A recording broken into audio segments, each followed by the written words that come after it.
Hello dear students, recently हमने continuity and differentiability chapter 5 start किया है और ये हमारे सिलेबस का बहुत ही इंपॉर्टेंट चैप्टर है। यहाँ से हमारा कैलकुलस स्टार्ट होता है। जैसे कैलकुलस तो लिमिट से स्टार्ट हो जाता है जो हमने क्लास 11 में पढ़ा है, ठीक है। तो यहाँ कंटिन्यू कर रहे हैं उसी कैलकुलस को कंटिन्यूटी एंड डिफरेंशिएबिलिटी चैप्टर के साथ में, क्योंकि कंटिन्यूटी और डिफरेंशिएबिलिटी सीखने से पहले हमें लिमिट निकालना आना चाहिए एक फंक्शन की, और लिमिट कब निकालते हैं ये पता होना चाहिए। तो ये इस चैप्टर 5 के जो हमारे क्लास 12 के सिलेबस में है उसके कुछ पॉइंट्स की रिमेंबर मैंने आपको नोट करा दिए है। इनमें graphical meaning of continuity and definition of continuity ये सब चीज़ें थी, तो ये मैं एक बार आपको और रिकॉल करा रहा हूँ, ठीक है। तो ग्राफिकल मीनिंग में मतलब ये है कि कोई भी फंक्शन अगर उसका ग्राफ जंप नहीं करता है ना, ब्रेक नहीं है या गैप नहीं है, तो फिर वो कंटिन्यूस फंक्शन है। अगर इस तरह की कुछ प्रॉब्लम्स है तो वो डिसकंटिन्यूस फंक्शन की कैटेगरी में आ जाता है। तो ये सब चीज़ें हमने आपको पहले बता रखी है। डेफिनेशन ऑफ कंटिन्यूटी में आपको बताया कोई फंक्शन किसी particular point x equal to a पर, और वो उसके डोमेन में होना चाहिए ना, कंटिन्यूस फंक्शन होता है अगर left hand limit equal to right hand limit equal to f of a ना, एक्स इक्वल टू ए पर फंक्शन की कंटिन्यूटी के बारे में बता रहे हैं कि एक्स इक्वल टू ए पर फंक्शन कंटिन्यूस होगा अगर उस फंक्शन की left hand limit, right hand limit and value of function at that point ये तीनों आपस में इक्वल हो, या ऐसा कह सकते हैं कि उस फंक्शन की लिमिट उस फंक्शन की उसी पॉइंट पर वैल्यू के इक्वल हो, ठीक है। तो यहाँ पर left hand limit, right hand limit ये सब निकालने के फॉर्मूले आपको नीचे लिखे हुए। L H L equal to limit h x tends to a negative, a negative से मतलब जस्ट बिफोर ए, है ना, एफ ऑफ एक्स। तो जब हम इसे एच के फॉर्म में कन्वर्ट करते हैं तो एच टेंड्स टू 0 लिख के फंक्शन में एक्स के प्लेस पर ए माइनस एक्स लिख देते हैं। और जब राइट हैंड लिमिट निकालते हैं तो राइट हैंड लिमिट में x tends to a positive, a positive से मतलब यहाँ ये सिंबल है कि जस्ट आफ्टर ए से थोड़ा सा आगे, ठीक है। F of x equal to, और जब एच में कन्वर्ट करेंगे तो लिमिट एच टेंड्स टू 0 और फंक्शन में एक्स के प्लेस पर ए प्लस एच लिखते हैं।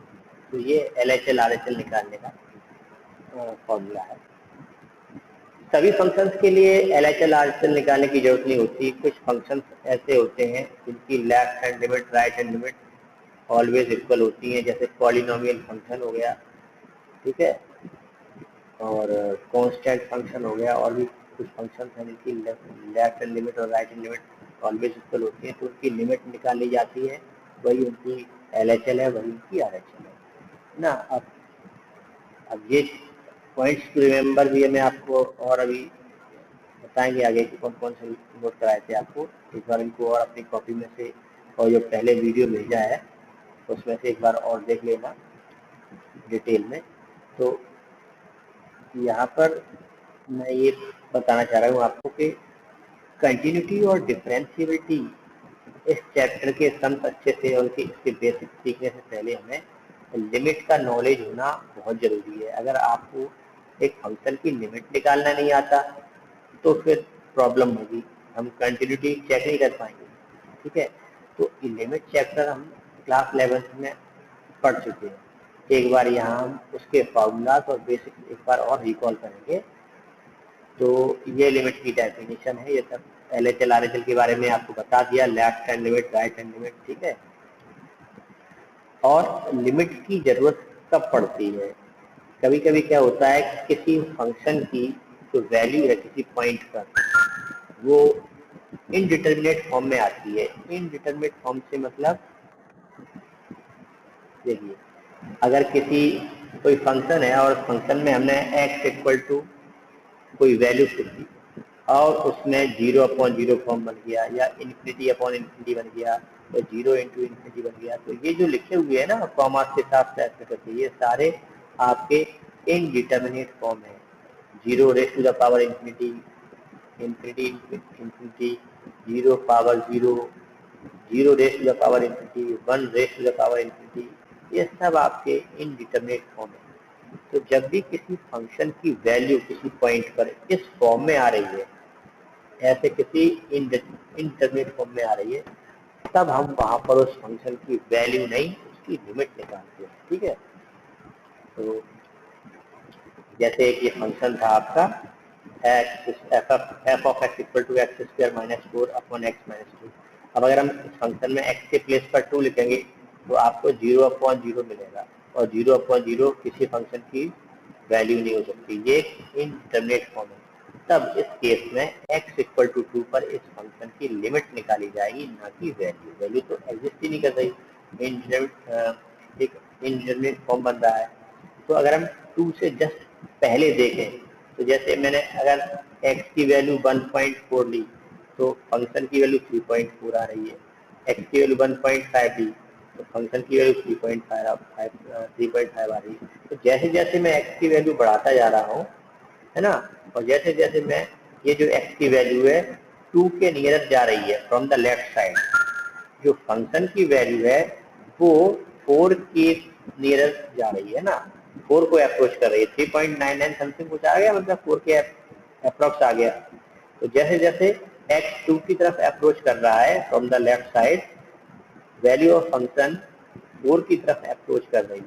ऐसे अगर राइट हैंड साइड से देखें हम कि मैंने पहले 2.6 लिखा, तो 2.6 लिखने पर वैल्यू ऑफ फंक्शन 4.6 है, 2.5 पर 4.5 है। तो जैसे जैसे मैं x की वैल्यू 2 के नियर लेके जाता हूँ 2.3, 2.2, 2.1, 2.01, वैसे वैसे हम देखते जाते हैं कि फंक्शन की वैल्यू जो है 4 के नियर जा रही है। तो हम बोलते हैं कि इसकी जो लिमिट है उस फंक्शन की लिमिट जो है 4 है। ठीक है, तो ये सब चीजें आपको क्लास 11 में बताई गई थी। ये सारे इनडिटरमिनेट फॉर्म हमने पढ़े थे। तो किसी भी फंक्शन की वैल्यू ऐसे किसी इनडिटरमिनेट फॉर्म में आती है किसी पर्टिकुलर पॉइंट पर, तब वहां हम उस फंक्शन की लिमिट कैलकुलेट करते हैं। तो लिमिट कैलकुलेट करने के लिए कुछ मेथड हमने यहाँ पर पढ़े थे। ठीक है, ये देखिए बाय LHL RHL मेथड ये होता था।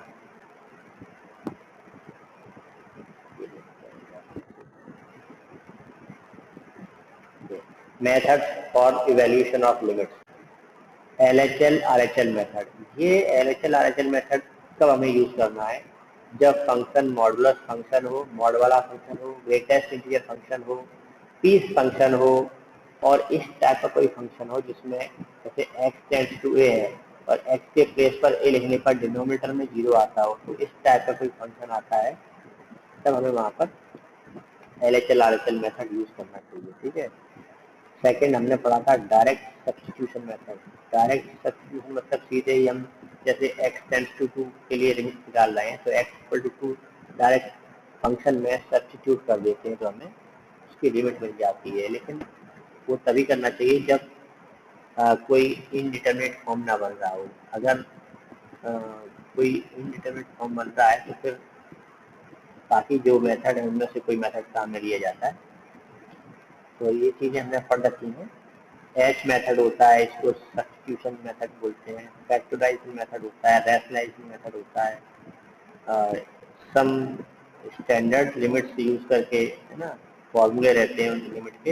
ये जो मैं आपको बता रहा हूँ, ये जो ऊपर लिखे हुए हैं ये लिमिट के फॉर्मूले है ना, ये हमने पढ़े थे। Limits of trigonometric and inverse trigonometric function, ये limit x tends to 0 sine x equal to, तो साइन x की लिमिट x टेंड्स टू 0 के लिए 0 होती है। ये सारे फॉर्मूलाज आपने पढ़ रखे हैं। साइन 0/0 फॉर्म बनता है तो उसकी लिमिट 1 आती है ना। तो ये एक बार आप देख लो, ये हमने पहले पढ़े हुए हैं। ठीक है, तो ये फॉर्मूलाज अभी काम में आएंगे जब हम कंटिन्यूटी के क्वेश्चंस करेंगे तो वहाँ लिमिट भी निकालना पड़ेगी। ठीक है, तो ये फॉर्मूलाज है लिमिट चैप्टर के। तो कोई ना कोई मेथड यूज करके हम लिमिट निकालेंगे। तो factorisation method, rationalisation method, using some standard limits, series expansion method ये होती है जहां हम sine x, cos x, tan x और लॉग एक्स और कई सारे फंक्शन हैं उनके एक्सपेंशन यूज करते हैं। एक्सपेंशन यूज करके हम लिमिट निकाल सकते हैं। जब बहुत सारी ऊपर वाली